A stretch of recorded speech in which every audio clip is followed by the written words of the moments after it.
Oi pessoal, tudo bom? Estou iniciando aqui a correção da aula do dia 3, tá certo? A aula de terça-feira, tá bom? Aqui a capa do nosso caderno e as atividades que eu mandei da terça-feira teria sido números e operações, certo? A tarefa 1 do caderno de atividades 3. Lembrando para vocês que este aqui é o caderno de atividade 3, certo? Então, as duas disciplinas que a gente estudou teria sido matemática e história, tá bom? Para você que recebeu esse caderno, eu já falei no vídeo anterior, certo? E nós vamos fazer a correção dessas duas tarefas. Lembrando que matemática é só a tarefa 1, ou seja, é a primeira tarefa da disciplina de matemática que está aqui no caderno de vocês. E de história são as duas atividades, atividade 1 e 2, tá bom? Vamos primeiro começar com matemática. A gente vai aqui folheando o nosso caderno, vai descendo, né? No caso, você vai virando as páginas e vai lá em matemática, tá bom? Matemática. Matemática aqui, atividade 1. Essa aqui é a atividade 1 de matemática, somente essa, certo? E aí está escrito assim: a professora Amanda escreveu os números abaixo na lousa. Esses números aqui. Siga as dicas e descubra qual o número. Então, nós temos aqui 5 perguntas sobre esses números aqui que ela escreveu no quadro, tá bom? A primeira pergunta: o número que tem 3 dezenas. 3 dezenas. Gente, vamos observar o seguinte. Eu vou até abrir aqui uma outra página. Vamos escrever aqui um número aleatório. Que número é esse? 4.587, certo? Gente, esse número aqui, ele fica sendo o quê? Fica sendo a unidade, tá bom? Esse 7 aqui, ele fica sendo a unidade. Esse número aqui, o 8, ele fica sendo a dezena. E esse número 5, a centena, e esse número 4, a unidade de milhar. Inclusive, tem até um pontinho aqui que a gente tem que colocar, que é para separar aqui as classes, tá bom?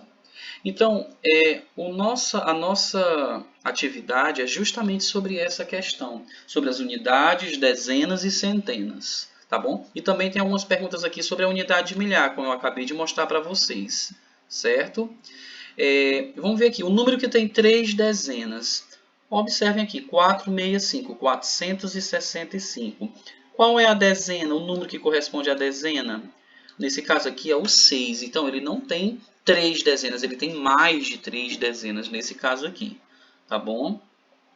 Então a gente vai observar o que? Onde o número 3 está no local onde estão as dezenas, certo?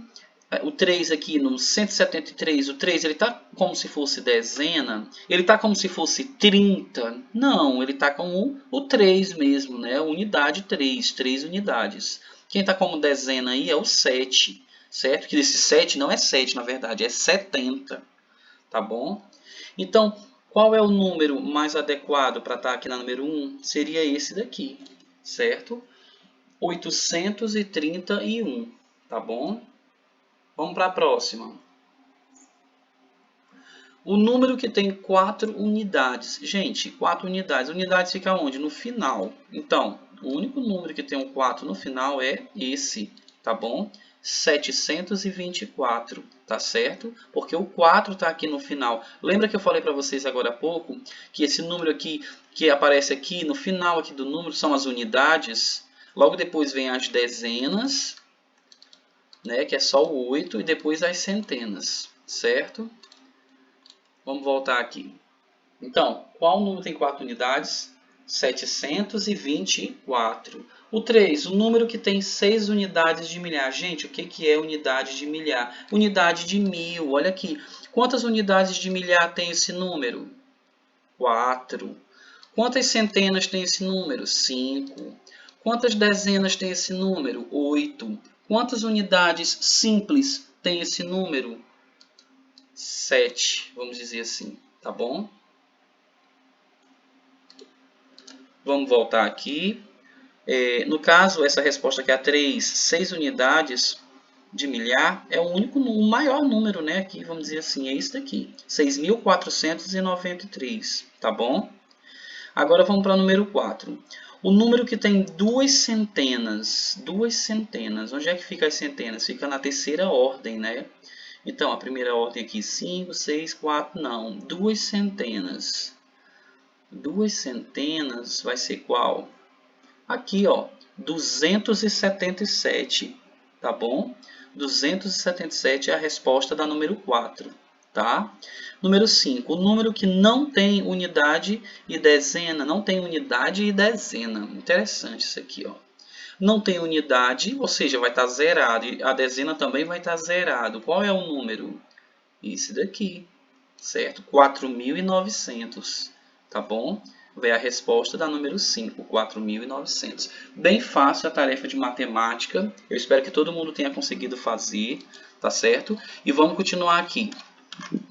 Vamos agora para a tarefa de geografia. Lembra que a tarefa de geografia era a tarefa... Geografia não, desculpa, de história. Era a 1 e a 2, certo? De história. Tá aqui a tarefa de história. É esse texto aqui sobre a cultura indígena, que era para você ler e responder essas duas perguntas, para você refletir e responder.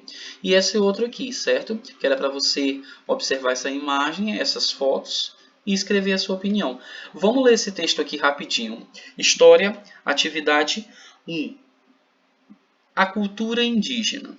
Os indígenas são verdadeiros artesãos na confecção de suas armas, como flecha, arco, tacape e lança, e de seus instrumentos musicais, como chocalhos, maracás, flautas e tambores. Nas festas, os índios têm vários rituais e, por isso, enfeitam-se com penas de aves e pintam-se com tinta extraída das árvores e plantas. Nas aldeias, os mais velhos ensinam os mais novos todas as artes. Os homens ensinam a caçar, a pescar, a guerrear, etc. As mulheres ensinam a trabalhar com palha e junco, fazendo cestos e redes. Eles vivem nas tribos e hoje lutam para defender seu espaço de terra, o que é justo porque são representantes verdadeiros deste imenso Brasil. Atualmente, restam poucas tribos indígenas e por isso devemos respeitá-las e preservá-las socialmente, como fizeram os pesquisadores chamados de indianistas. Foi do trabalho desses pesquisadores que surgiu a Fundação Nacional do Índio, FUNAI, que é o órgão do governo criado para defender todos os direitos do índio na sociedade brasileira. Isso aqui é um texto informativo, certo? Na disciplina de História. E aí tem duas perguntas para a gente responder aqui, ó. Após a leitura, vamos refletir e responder. Por que nos dias de hoje restam poucas tribos indígenas? E aí a gente vai ler o texto conforme a gente acabou de ler. E por que que existiriam poucas tribos? Né? Em virtude da exploração que eles sofreram, certo? Em virtude dessa invasão, né, que outros povos de outras partes do mundo fizeram com que eles diminuíssem o número, tá bom? Mas você pode também estar pesquisando, tá certo? Vamos aqui para o número 2. Imagine que você é um indígena. O que faria para defender a sua tribo? Isso aqui é uma resposta pessoal, é uma pergunta pessoal com resposta pessoal, tá bom? Vai de cada um, tá certo? Vamos aqui para a próxima. É a parte 2, né? Atividade 2. Características dos povos indígenas no Brasil. Observem aqui essas imagens. Eu vou até aproximar aqui um pouquinho, que é para vocês conseguirem ver bem, certo? Nós temos aqui indígenas com vestimentas diferentes, ou seja, eles são de diferentes tribos, tá bom? E aí vamos ver aqui, ó. Observe as fotos e descreva as características do povo indígena brasileiro. Então, quando a gente leu esse texto aqui, eles falou pra gente, ó, que eles Eles se enfeitam com penas de aves e pintam-se com tinta extraída das árvores e plantas. Então, isso aí, aquilo dali que eu acabei de ler já é uma resposta para cá, certo? Baseando-se também na imagem que a gente observou. E aí vem uma outra pergunta aqui, ó, pessoal. Em sua opinião, existe possibilidade nos dias atuais do indígena se vestir como nas fotos? Hoje em dia, os índios ainda se vestem assim? Aí você vai dizer o quê? Que sim, né? Que a gente observa em documentários, em imagens, até conhecidos da gente, né? Então, a gente vai dizer que sim, e aí você vai dizer o porquê, tá bom?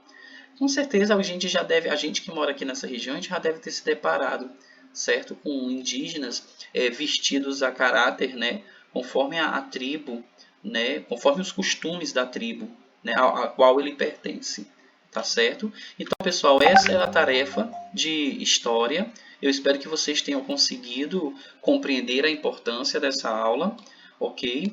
E um abraço à próxima aula, tá bom? Certo.